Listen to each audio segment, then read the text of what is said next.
ama na eziokwu Orumba North ahụ ị na-ene anya o nwere ife nchọrọ ka ha mara onye ọwụ na si na Orumba tọrọ pati ọzọ ID kaadị ka o nyere ndị kidnapping na ọkwa eziokwu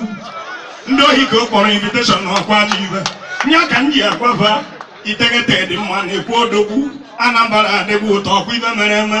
onye batashi Ọnịcha ọ dị ka ọ batara na mbara dị ihe onye ọwụna hafụrụ agbakọ dike tụrụ onye ọzọ eziokwu izu ụka na-aba abalị ọchịchị ọsọ agbawakwa na Anambra nke gbara agba ọkwa o sogburu metụ mmadụ niile ọkwa eziokwu o nwere mgbe ọ na-abịa ji bred bịa na Anambra ndị anyị chọkwa nye me gị welite ego ugwu n'otiri ego His Excellency ka m na-agwa okwu ya na campaign director ị na-abịa n'ihu mmanwụ odogwu dị chiri ezi ekene nga ekene ọnụ ka ọ dịba kene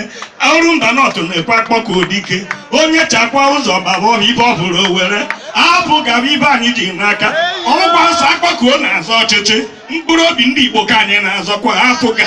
last week Ojukwu echenji gbue ka njụwa ọkwa apụga Ojukwu nọ na-apụga zọ prezident ọkwa eziokwu na onye na-apụga wee mesị anyị last week bụ apụga onye abụ nwa gbanwee ya mkpụrụ obi ndị Igbo ka anyị na-azọkwa Hausa nwere pati Yoruba nwere pati nke ndị Igbo ya nwụ n'aka anyị ka njụwa ndị Anambra niile tikwe na ọhụụ na ana ndị na-ebi posta bibekwe onye bichaa posta were machi akwụkwọ ibe na-agwa ndị na-esi anyị ngọbama na osingo na-ede nke aka niile na-ekweghị His Excellency odogwu bichiri ezi odogwu ọma mbara ka anyị ji n'aka Orumba North ohu vootu vuru be anyị bụkwa ohi ka ezuru anyị ọmadike eke n'ọnụ mmanwụ ana m ekele gị mmanwụ abụ mmanwụ na nka anụ m ọnụ ya mmanwụ eti na nka APGA